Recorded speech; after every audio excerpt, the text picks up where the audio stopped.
le seul véritable Dieu. En toi seul j'ai foi. Ne me laisse pas, Jésus, oui, oui, dans ces moments d'épreuve. Je ne compte que sur toi. Je ne regarde plus qu'à toi. C'est de toi que j'attends une solution favorable à mon problème. Alléluia. Peut-être que vous ne le connaissez pas. Alléluia. Mais je vais vous donner un secret. Ça, c'est de vous à moi. Amen. C'est l'office de papa. Si tu n'ouvres pas les yeux, tu vas croire que c'est papa. Alors, je voudrais que tu acclames très fort. Le pasteur de Libreville est là pour te bénir ce soir de manière spéciale. Acclame, acclame. Des cris de joie, des cris de joie. Il est le Dieu de miracles, Jésus-Christ. Il est le Dieu de miracles. Il est le Dieu de miracles, Jésus-Christ. Alléluia. Amen. Amen. Applaudis encore pour Jésus. Acclamez pour le roi des rois, le Seigneur des seigneurs. Jésus-Christ de Nazareth, le Fils de Dieu, qui est mort sur la croix pour nous. Alléluia. Nous allons prier pour les autorités. Nous allons prier pour tous ceux qui sont élevés en dignité. En premier lieu, le chef de l'État, Paul Biya. Nous allons prier pour lui, pour que la paix soit toujours présente dans ce pays, le Cameroun. Parce que sans la paix, on ne peut pas être dans ce lieu en train de prêcher et de recevoir les grâces de Dieu. Amen. Prions ensemble pour que Dieu lui donne la force, que Dieu lui donne l'onction du pouvoir afin qu'il continue toujours à mener à bien le destinée de cette nation. Nous allons prier également, il faut prier également pour ton père, ton mari, ce sont des autorités, alléluia. Pour ton directeur général, même si c'est un sorcier, mais il faut prier pour lui parce que c'est une autorité, alléluia. Prions ensemble pour que Dieu leur donne la grâce, la force, la santé et que Dieu illumine leur voie afin que ce que Dieu a prévu pour cette nation, le Cameroun, que cela puisse se manifester. Alléluia. Prions. Éternel notre Dieu, nous voulons te rendre gloire. Seigneur, te recommander le chef de l'État en premier lieu, Paul Biya. Seigneur, que ta grâce soit avec lui. Donne-lui la force, la santé. Seigneur, et donne-lui également les capacités nécessaires, Seigneur, pour continuer, Seigneur, à gérer cette nation. Apporte la paix dans ce pays. Apporte, Seigneur, au Dieu, Seigneur, la stabilité et dans cette nation. Seigneur, que ta grâce également soit sur son épouse. Celle-là, Seigneur, que tu as choisie, que tu as mise à ses côtés, et sur tous ses collaborateurs, et sur les ministres, sur, les gouverneurs, les préfets, les sous-préfets, sur les magistrats, les infirmiers, les directeurs généraux, et sur tous ceux qui ont une parcelle de pouvoir. Également, Seigneur, nous te recommandons aussi les autorités spirituelles, les pasteurs, les évangélistes, les apôtres, les intercesseurs, tout cela, et Seigneur, qui répandent la bonne nouvelle dans cette nation. Seigneur, étends ta main sur eux, et que ta grâce également soit sur eux, et que rien ne puisse les atteindre au nom de Jésus-Christ de Nazareth. Seigneur, merci. Nous te bénissons et te rendons gloire au nom de Jésus-Christ de Nazareth. Nous avons prié, tout le monde dit Amen. On applaudit pour Jésus.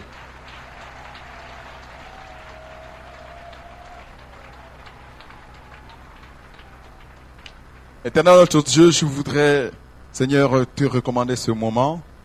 Papa, manifeste-toi puissamment dans ce lieu. Seigneur, je sais que tu vas faire encore des grandes choses ce soir.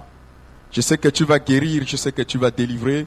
Je sais que tu vas sauver, je sais que tu vas protéger, Seigneur, et ton peuple qui est venu ici ce soir.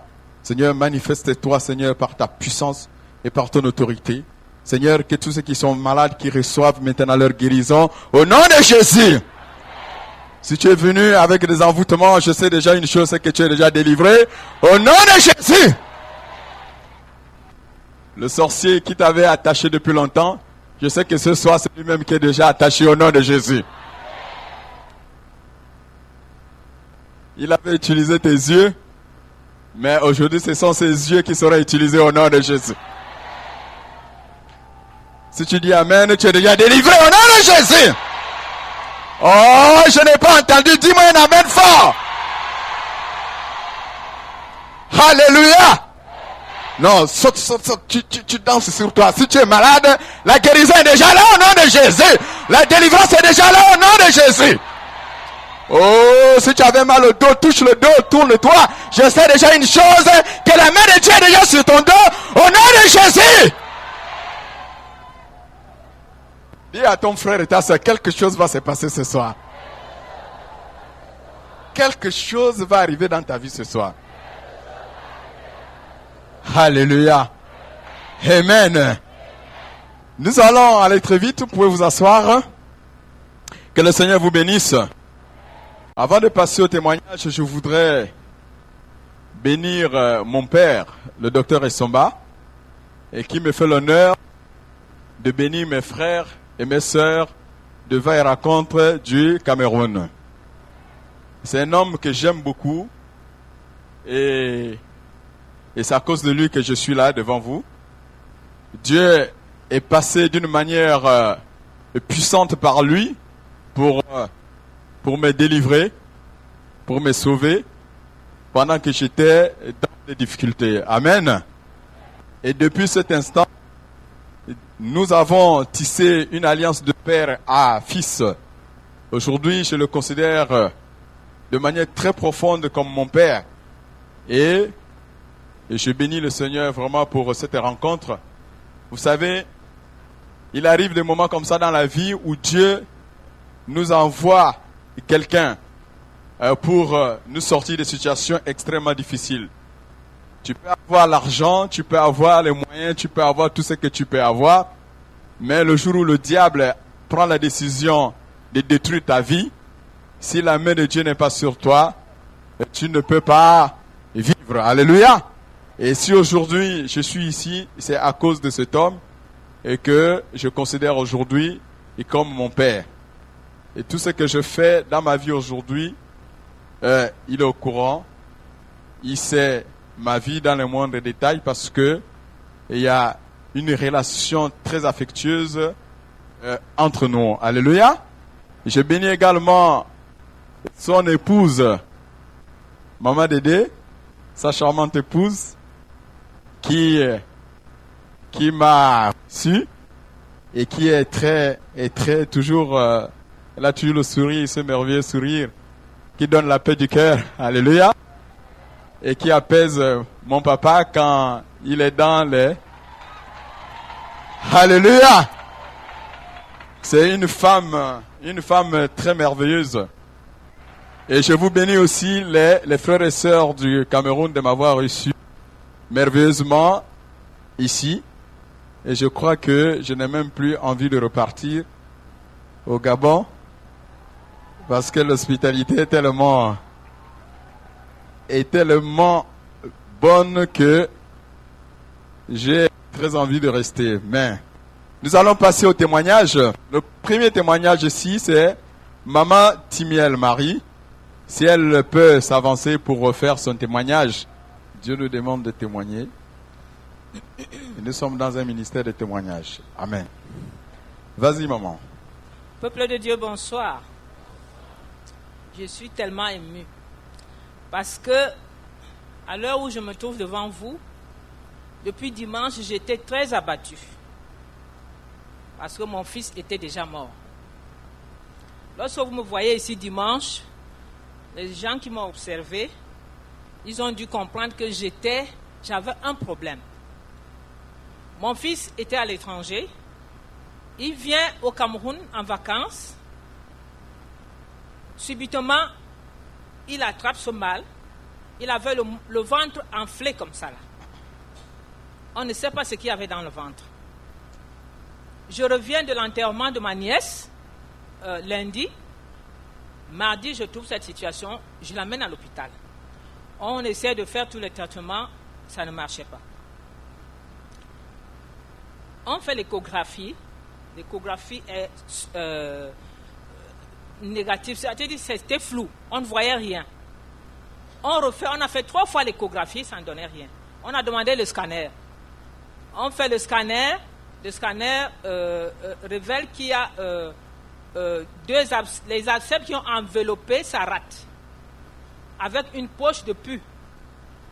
Donc la rate ne se voyait pas, c'était enveloppé dans les abcès. Et puis il y avait aussi l'acide dans le ventre. C'est pour ça que le ventre était enflé. Le gars, il a fait plus d'une semaine, il ne mangeait pas. Je suis venu ici dimanche, j'étais en larmes. Je viens voir, je dis bon, moi je n'ai pas de marabout.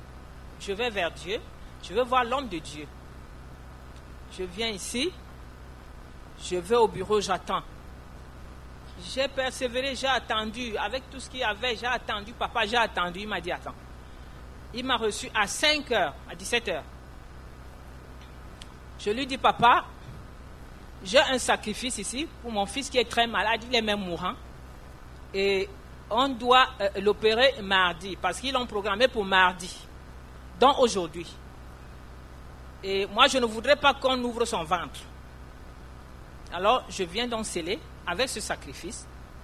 Papa m'a dit, ça ne va pas se faire, on ne va pas ouvrir le ventre. Je suis rentré. Il m'a donné le billet de prière spéciale pour hier. Tout le monde m'a vu debout ici hier. Bon, ce matin, il fallait qu'il passe au bloc. Ils sont allés chercher le spécialiste. Le blanc arrive, il les regarde les clichés.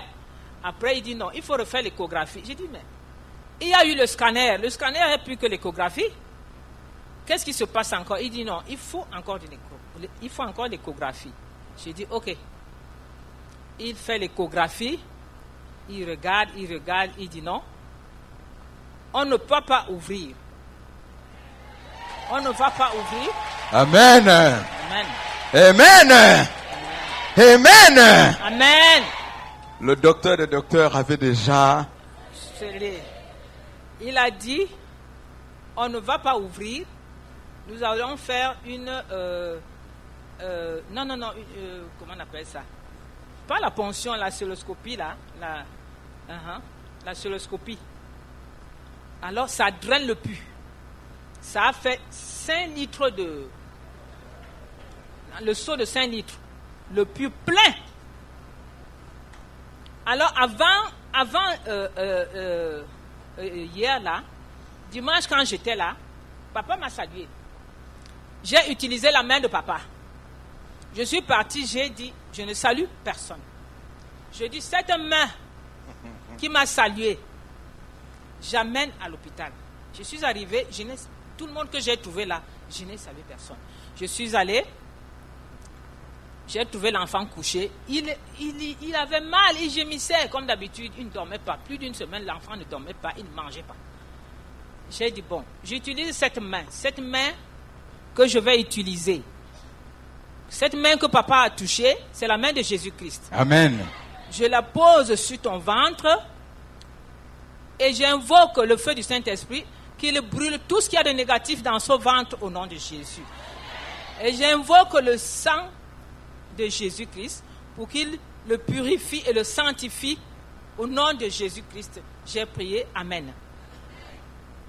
Tout de suite, dès que j'ai fini, l'enfant me dit, maman, qu'est-ce qu'on a apporté là comme nourriture? Alors qu'il ne mangeait pas.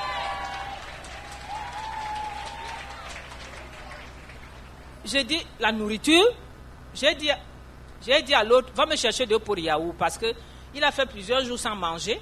Il ne peut pas introduire directement la nourriture comme ça. L'enfant là ne pouvait pas avaler même une cuillerée de yaourt.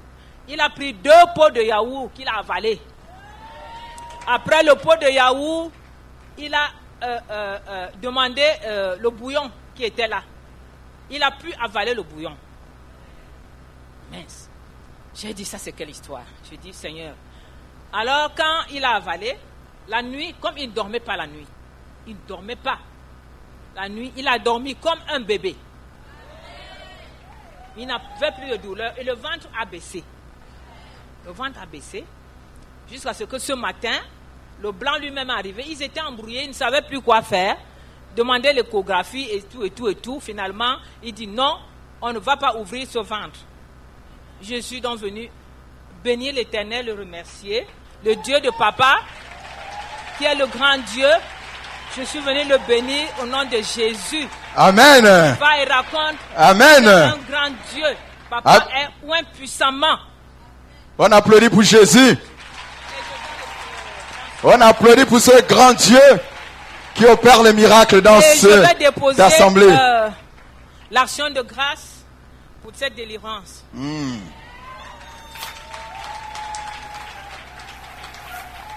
Alléluia. Amen. Il y a encore un deuxième témoignage. C'est Monsieur Tafou, le frère Tafou, et Richelien, et qui a un témoignage également. Et s'il peut s'avancer rapidement.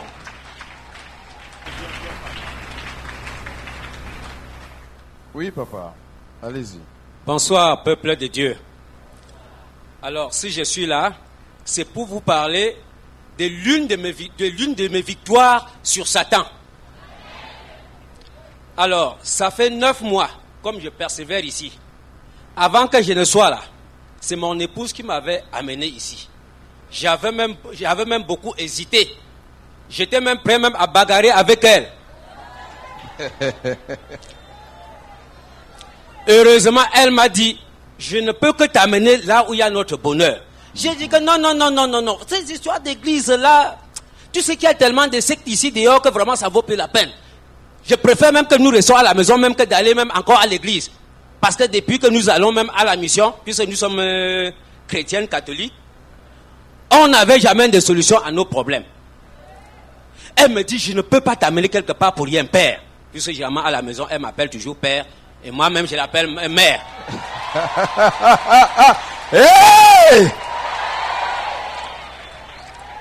J'ai donc dit, comme c'est toi qui me dis qu'on aille là-bas, et que je sais que tu ne peux pas m'amener n'importe où, allons-y. Elle dit que oui, allons. Alors une soirée, je suis sorti de l'école, disons du travail. Elle m'a attendu, nous sommes venus ensemble. Je suis arrivé ici, j'ai suivi la première prédication. J'ai dit que merde, ça c'est quelle manière de faire la prédication. Alors qu'à la mission catholique, j'ai l'habitude de m'asseoir, j'attends, le prêtre dit ceci, tout ce que je peux dire c'est Amen. Et puis on attend 1h30, on sort. C'est ça que j'avais l'habitude de vivre, puisque je suis un chrétien catholique depuis 10 ans. Tu étais un chrétien catholique? Oui, depuis 10 ans. Et j'avais fini par ne plus à l'église. J'avais fini par ne plus partir à l'église, parce que je ne recevais rien là-bas. Bon, arrive donc ce jour où ma femme me demande qu'on vienne à Va-et-Raconne. J'ai dit que bon, ça va, on va y aller. Je l'ai suivi. Chaque soir, je venais ici. Je suis les enseignements de papa. Il donne les enseignements comme une blague, dans un premier temps. Or, tous ces enseignements étaient une manière d'attirer l'attention des gens sur les problèmes sociaux, sur les problèmes qui minent la société. Et en fin de compte, la manière dont il contrecarre tout ce qui mine la société, j'ai dit que non. Ça, c'est un monsieur qui veut le bien-être de tout le monde.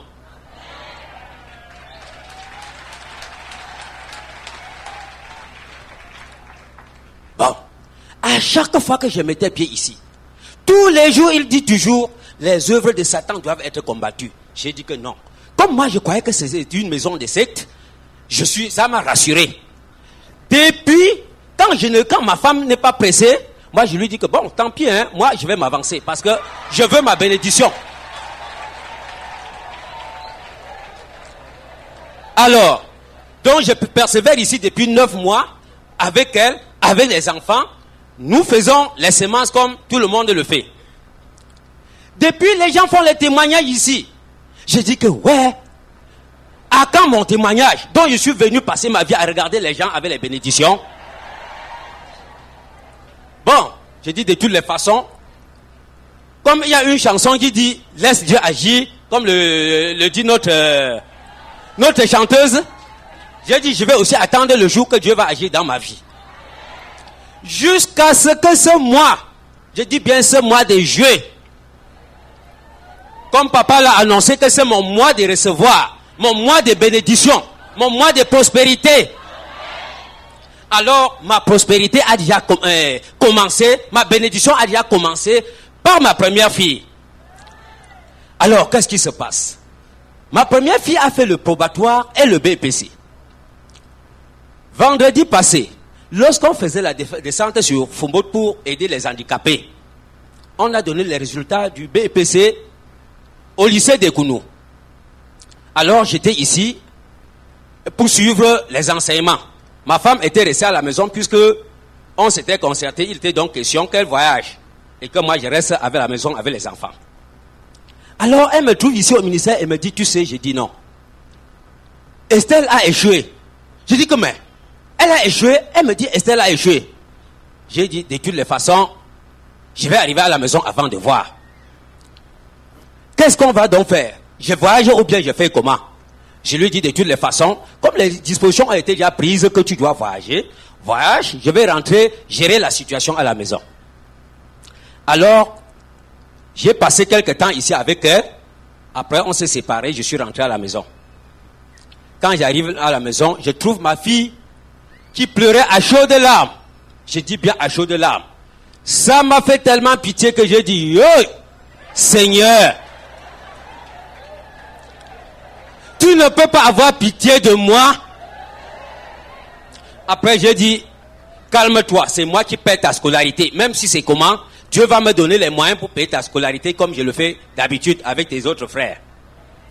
Je la console, je vais dans ma chambre, je dis, Seigneur Jésus, si tu sais que je persévère, il y a des jours que je vais dans ta maison, à pied. Quand je dis bien à pied, ma femme ne me démentira pas. Parce qu'il y a des jours où je viens ici à pied.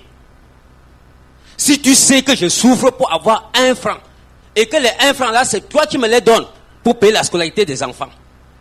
C'est toi qui sais comment je vais faire encore pour avoir cet argent pour payer encore l'enfant dans la même classe.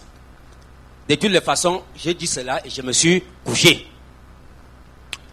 Le lendemain matin, je dis que merde, je vais aller encore regarder moi-même cette affaire au lycée. Parce que je n'en revenais pas, étant donné que moi-même, je suis enseignant, je formais aussi l'enfant.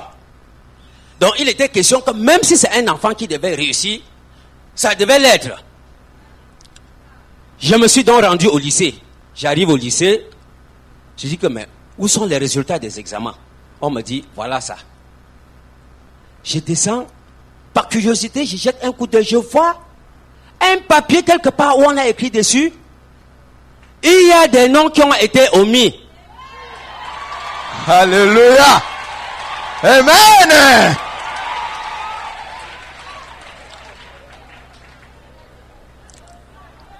On dit qu'il y a des noms qui ont été omis. Ça veut dire des noms qui n'avaient pas été lus.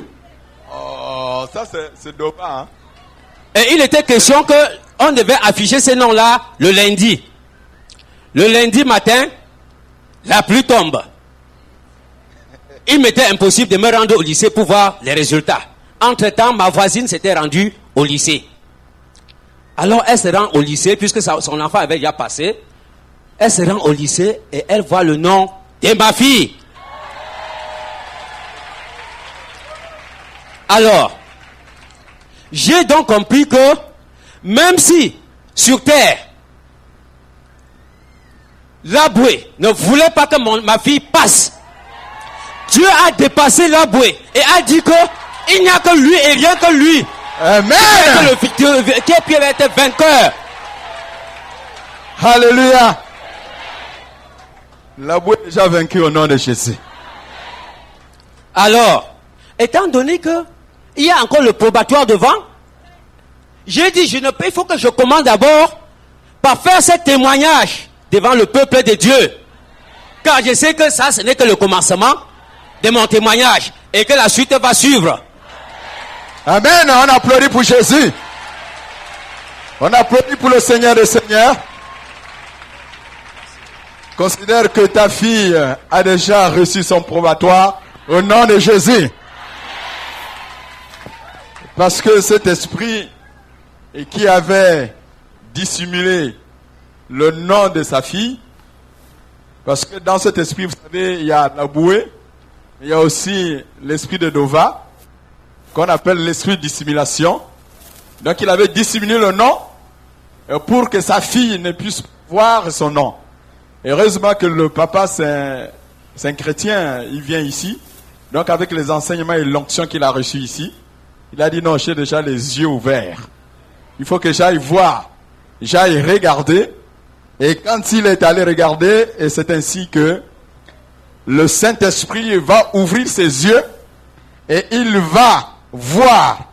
Et ce qui avait été caché, les papiers qui étaient déjà de côté cachés, et c'est ainsi qu'il va voir le nom de sa fille, parce que l'esprit de Laboué, l'esprit de Dova, n'avait plus de pouvoir dans la vie de ce monsieur. Amen. Et c'est ce qui va se passer également dans ta vie. Parce que quelque chose est en train de se passer pour ce mois de juillet dans ta vie. Au nom de Jésus. Ta vie ne sera plus pareille ce mois.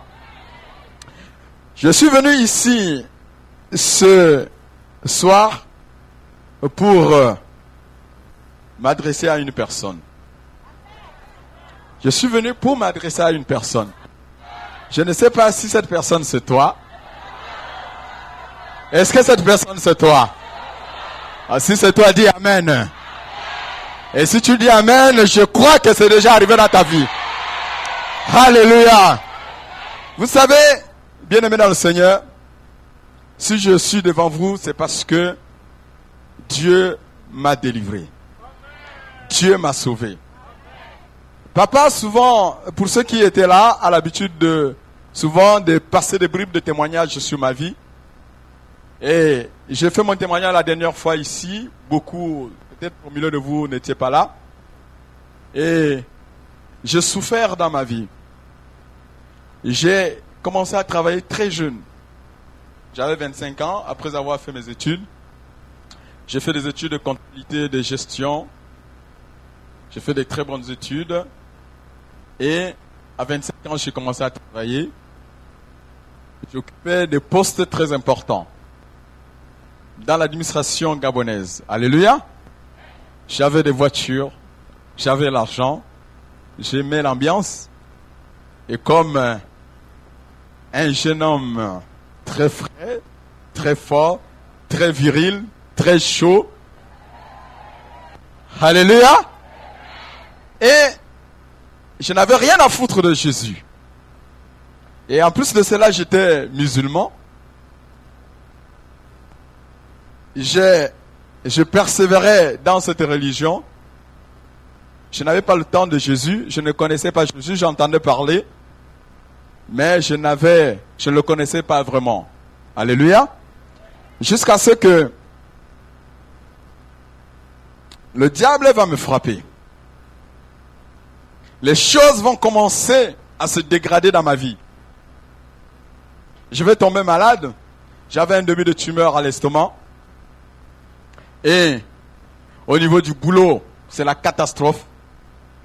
Les choses se passaient extrêmement mal dans mon existence. Et c'est ainsi que je vais tomber gravement malade et je vais en France pour me soigner. Faire 11 mois en France. Et pendant que je suis malade, aucun de mes parents, aucune personne ne voulait plus me voir. Les gens m'avaient complètement abandonné. Les gens n'avaient plus leur temps pour moi. Parce que pendant que je travaillais, j'aidais tout le monde. Je m'occupais de la famille. J'aidais des amis. Il y a certaines personnes, même dans l'administration gabonaise aujourd'hui, qui ont eu le boulot à cause de moi, qui ont des responsabilités aujourd'hui. Et mon bureau était toujours rempli de personnes qui venaient solliciter les aides. Les parents, les amis. À la maison, c'était la même chose. Ma maison était un hôtel. Les parents venaient dormir chez moi, manger chez moi. C'était la cour du roi plutôt. Alléluia. Et le jour que je vais avoir des problèmes dans ma vie, Les problèmes de santé d'abord. Les gens vont m'abandonner. Je ne vois plus personne me soutenir. Il n'y avait personne autour de moi. J'étais resté seul. Alors je pleurais seul dans ma chambre. Je vais vider tous mes comptes bancaires pour aller en Europe, pour aller me soigner.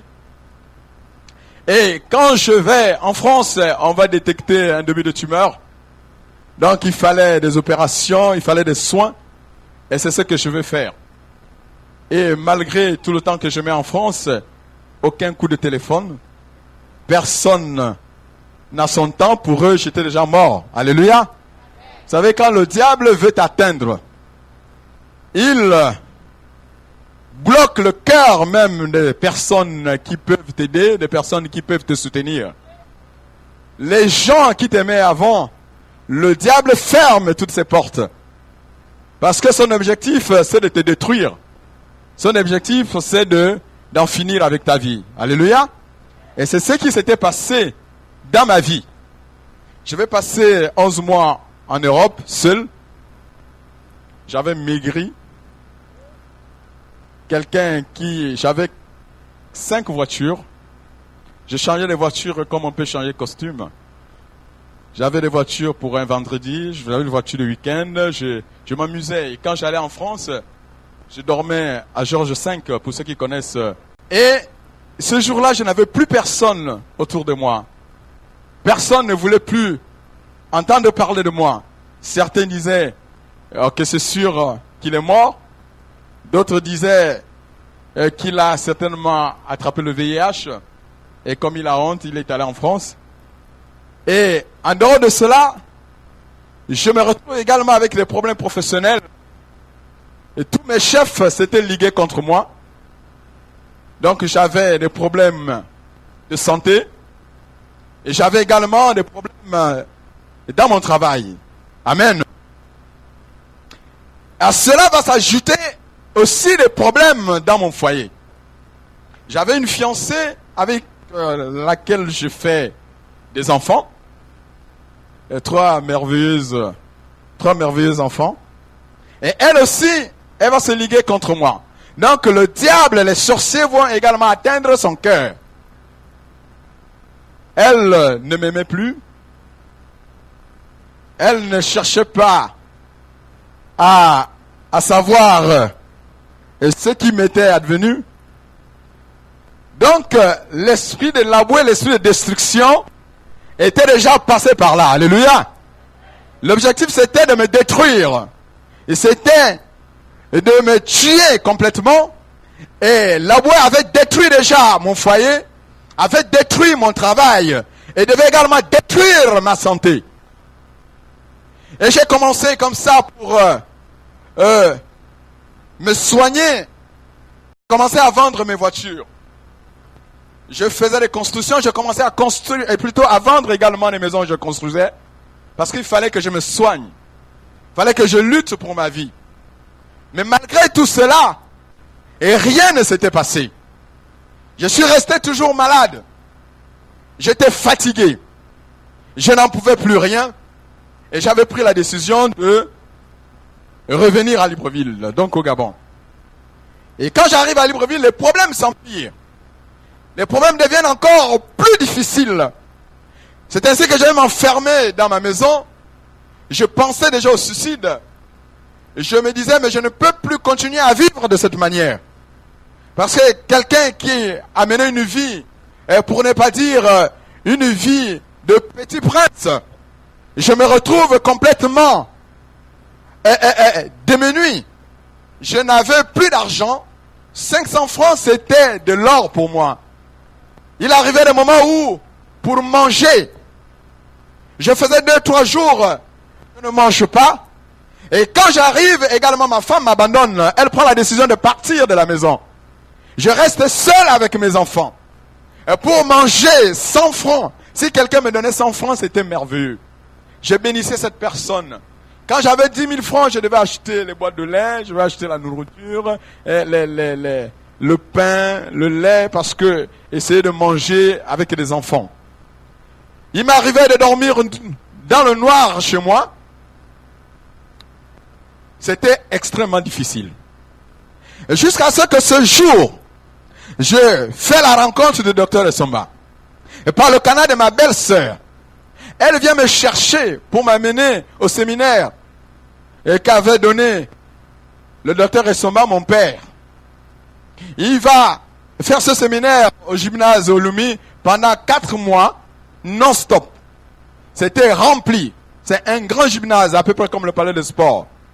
Et ma belle-sœur va m'amener à ce séminaire. Et ce jour, je vais me poser. Et quand elle va prendre la décision de m'amener, je m'oppose. Je dis, je n'ai rien à foutre de ton Jésus. Je n'ai rien à foutre de Dieu, je souffre. Et qu'est-ce que je vais aller faire là-bas? Qu'est-ce que Dieu va me faire? Elle va insister. Et je vais aller à ce séminaire. Et ce jour-là, quand j'arrive, j'écoute la parole. Le docteur était en train de prêcher. Et il prêchait sur les origines. Examine tes origines. Examine tes voies. Examine tes origines. Examine tes voies. Il va prêcher. Il va pénétrer dans la parole. Il va décortiquer cette révélation. Et j'avais l'impression que le docteur s'adressait à moi. Et je vais dire à ma belle-sœur, j'ai dit, mais attends, tu m'as amené ici parce que tu t'es entendu avec ce monsieur. Comment se fait-il qu'il peut parler de ma vie comme ça? Ma belle-sœur va dire non. Et ce qu'il dit vient de la parole de Dieu. Alléluia. Vous voyez la Bible que je porte ici. C'est la Bible que ma belle-sœur m'avait offert ce jour-là. Et malgré que j'ai plusieurs Bibles, mais je garde toujours cette Bible avec moi. Alléluia. Et ce jour, elle va m'offrir cette Bible. Le docteur vous a dit ici que je suis d'une bonne famille, que je n'ai pas envie de donner le nom ici. Alléluia. Mais ce jour, il n'y avait plus de famille, mon frère. Parce que j'étais au fond du gouffre. J'étais mort vivant. Et j'écoute la parole. Le deuxième jour, j'écoute encore la même parole. Avec d'autres révélations. Des choses qui me touchaient. La parole pénétrait mon cœur. Pénétrait mon esprit. Je prends la résolution d'aller faire la rencontre du docteur. Il va prier pour moi. Et ce jour, quand il a mis la main sur moi, il y a des choses qui se sont passées dans mon corps. J'ai ressenti une fraîcheur dans mon corps. Et pourtant, quelques jours après, j'avais un voyage en France parce que je devais aller tout le temps en France pour le nettoyer de l'estomac, pour tout ce qu'on peut faire chez les médecins. Alléluia. Mais quand il avait prié pour moi, je ne pensais plus à repartir en France pour aller me soigner. Je sentais un changement dans ma vie. Et j'étais persévérant, je venais à l'église tout le temps. J'ai commencé petit à petit à oublier le mal qui me rongeait. Et évidemment, j'avais fait un gros sacrifice, sans compter les sacrifices que faisait ma belle-sœur chaque jour, et quand elle m'amenait au séminaire. Et je vais recouvrir la santé sans savoir que j'étais déjà guéri.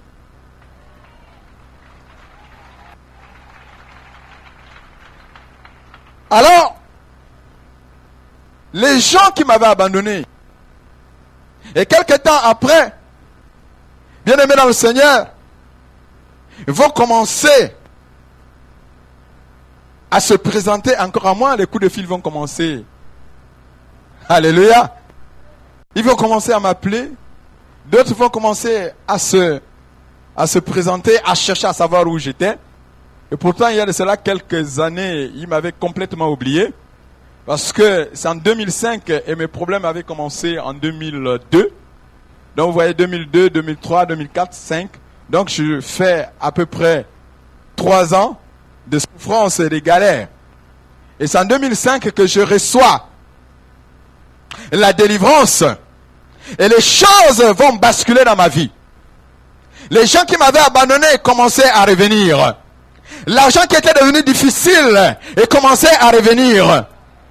Je ne pouvais même plus avoir 100 francs, mais un matin, mon grand frère m'appelle. Il me dit, Norbert, où est-ce que tu es? J'ai dit, je suis à la maison. Mais qu'est-ce que tu fais? J'ai dit, je suis à la maison, je ne fais rien. Il dit, viens me voir. J'ai dit, mais c'est pas possible. Ce monsieur se rappelle encore de mon nom. Alléluia. Je me réveille de mon lit. Je vais à la rencontre de mon grand frère. Quand j'arrive, il tire son tiroir, il me donne 800 000 francs. Il me donne 800 000. Il me dit, tiens, tu vas régler des problèmes. Et tu vas payer l'école des enfants parce que je vous informe également que mes enfants n'apprennent plus. Alléluia. Mes enfants et moi, on mangeait le pain sec. Le pain sec au lait.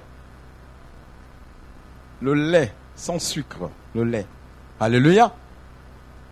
Mais ce jour, et quand je reçois les 800 000 que mon grand frère va me remettre, je rentre à la maison. Je rentre dans ma chambre. Je ferme la chambre à clé. Je prends l'argent, je jette sur le lit. Je commence à étaler les billets de 10 000 sur le lit. Alléluia. J'ai dit, mais quelque chose est en train de se passer. Mais qu'est-ce qui se passe? Je me mets à genoux, je commence à prier, Seigneur. Mais tu es merveilleux. C'est incroyable. Est-ce qu'un jour je pouvais encore toucher l'argent? Alléluia. Et pourtant, mes parents ont des voitures. Hein. Mais personne ne peut me dire, tiens les clés de la voiture, pourquoi tu es à pied? Mais quand la bénédiction a commencé à rentrer dans ma vie, j'entends un coup de fil. Et c'est ma mère qui m'appelle.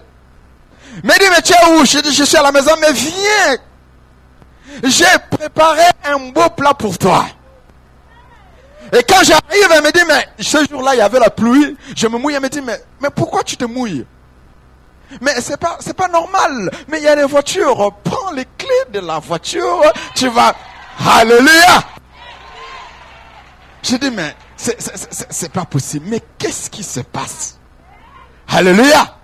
Qu'est-ce qui se passe? Je prends. Je dis, non, merci, il n'y a pas de problème. Non, je préfère rester à pied. Parce que j'étais dans un processus de délivrance et de bénédiction. Alléluia. Bien-aimé dans le Seigneur, les choses ont commencé à s'enchaîner dans ma vie. Enchaîner. Et ce jour, je me rappelle, c'était un samedi. Le jour que mon grand frère m'avait appelé. Et le même dimanche, mon grand frère repart au bureau. Uniquement pour m'appeler. Il me rappelle et il me dit, Norbert, tu es où? Je dis, je suis toujours à la maison.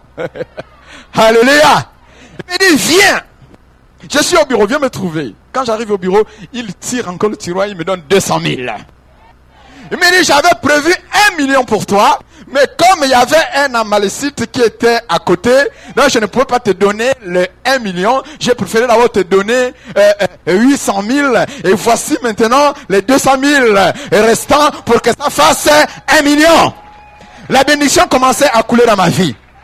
J'arrive chez moi, j'ouvre la Bible, et Dieu m'amène dans cette parole, dans le livre de 1 Samuel chapitre 2, à partir du verset 6, la Bible dit et que c'est l'Éternel qui abaisse, mais c'est également l'Éternel qui élève. Alléluia. Et bien aimé, je suis venu te dire et si toi aussi tu avais vécu une telle situation, et si tu vis ces choses, et si tu vis ces moments dans ta vie, je suis venu m'adresser à une personne. Je suis venu m'adresser à une personne. Si tu vis ces choses, oh, on est en train de dire que quelque chose ne peut plus se passer dans ta vie. Les gens te négligent complètement. Ils se disent, mais attends, mais cette femme, est-ce que quelque chose peut encore se passer dans sa vie? Cet homme, est-ce que quelque chose peut encore arriver dans sa vie? Les gens considèrent que tu es fini. Mais je vais te dire que tu n'es pas fini. Tu n'es pas fini au nom de Jésus. Parce que ce mois de juillet, quelque chose va arriver dans ta vie. Quelque chose va se passer dans ta vie. Parce que moi aussi, on avait déjà décidé que c'était terminé pour moi. Mon travail, c'était fini. Oui, ma santé était déjà détruite. Et tout ce que j'avais été détruit. J'ai vendu mes voitures. J'ai vendu mes maisons. Ma santé était broyée. Ma femme m'avait quitté. M'avait abandonné avec les enfants. Mais je me suis attaché à ce Dieu. Je me suis accroché à ce Dieu. Et je me suis accroché à l'homme de Dieu et que le docteur est mort. Parce que je savais qu'au travers de lui, quelque chose allait se passer dans ma vie. Jusqu'à ce que ma santé a commencé à renaître. Je repars en France, on regarde, on dit, mais tu n'as plus de tumeur dans l'estomac. En France, on m'appelle, on me dit, il y a un conseil de ministres. On m'appelle, on me dit, tu es nommé directeur. Alléluia. Les gens ne comprenaient rien. Les gens se posaient la question, mais qu'est-ce qui se passe dans la vie de cet homme? Oh, il est allé voir quel marabout. Quand les gens me disaient, mais tu es allé voir quel féticheur? Je dis, mon féticheur c'est Jésus. C'est ainsi, bien aimé dans le Seigneur, que ma vie a commencé à changer. J'étais à pied, aujourd'hui je roule en Lexus. En Lexus full option.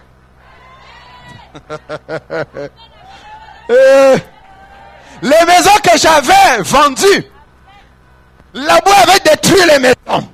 Mais la Bible dit et qu'il n'y a personne et qui ayant, oh, dis à ton frère ayant tout laissé à cause de moi, Jésus, et encore de la bonne nouvelle, recevra dans ce siècle précis des maisons, des familles, il recevra des enfants, il recevra de l'argent, il recevra la santé, il recevra tout ce qui est sur cette terre. Et bien aimé le Seigneur, c'est ça que je viens te dire.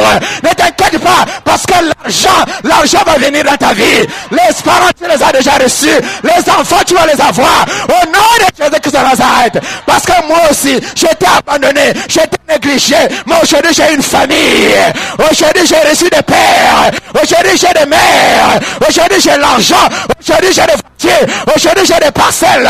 Aujourd'hui, j'ai des terrains. Aujourd'hui, je peux voyager dans n'importe quel pays. Aujourd'hui, je peux aller n'importe où. Et rien ne peut plus m'arrêter. Parce que Jésus-Christ de Nazareth est avec moi. Jésus est dans ma vie. Et quand Jésus est dans ta vie, rien ne peut plus t'arrêter. Jésus est dans ma vie. Les maisons que j'avais perdues, aujourd'hui, je suis en train de construire un centre commercial. Je suis en train de construire des maisons. Et c'est ça la bénédiction de Dieu. Parce que la Bible déclare que c'est la bénédiction de l'Éternel qui enrichit. Et cette bénédiction ne se fait suivre d'aucun chagrin. Je suis venu te dire que cette année, tu vas voir ce qui va se passer dans ta vie. C'est une année de prospérité dans ta vie. C'est une année de réussite au nom de Jésus. C'est une année de victoire au nom de Jésus. Même si les sorciers avaient fait des choses dans ta vie, je suis venu te dire que les sorciers n'ont plus le pouvoir dans ta vie au nom de Jésus-Christ de Nazareth. Les sorciers n'ont plus d'accès dans ta vie au nom de Jésus. Le sorcier n'a plus de pouvoir. Le sorcier n'a plus de force dans ta vie. Il ne pourra plus te toucher. Parce que s'il devait te tuer avant. Mais comme il n'a pas pu t'atteindre, il ne peut plus t'avoir au nom de Jésus.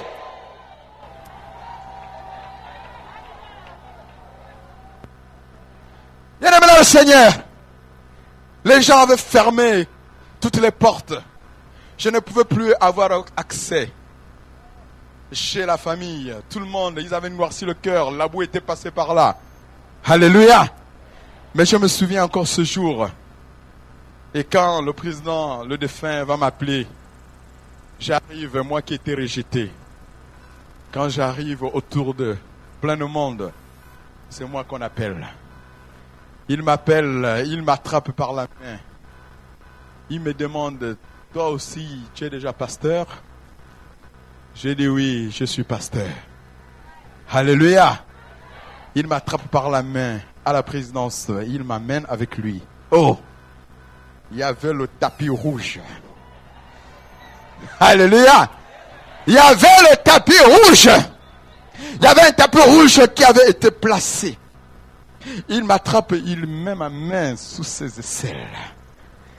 Je marche sur le tapis. Le tapis rouge avec le chef de l'État. Tous les sorciers qui avaient voulu me manger avant, ils n'avaient que leurs gros yeux. leur creuser de sorcellerie pour regarder. Et certains venaient me voir pour me demander, mais attends, j'ai ce dossier-là, est-ce que tu peux aller de nos présidents? J'ai dit, sorcier, Satan, arrière de moi. Alléluia. Bien-aimé dans le Seigneur. Et c'est ainsi que ce jour, le président va me saisir par la main, il va discuter avec moi. Et les gens qui étaient là me regardent. Ils disent, mais attends, mais ce garçon-là, on pensait qu'il était déjà foutu, il était déjà mort, anéanti, mais qu'est-ce qu'il vient encore faire ici? Mais il ne savait pas que Jésus était rentré dans ma vie. Il ne savait pas que Jésus avait touché ma vie. Il ne savait pas que Jésus était en moi par l'Esprit. Parce que la Bible dit que si je vis, ce n'est plus moi qui vis, mais c'est Christ qui vit en... Yélélé. Alléluia. Que tous ceux qui respirent louent le Seigneur Jésus-Christ de Nazareth. On y va. L'Éternel conduit son peuple haut. Il n'y avait pas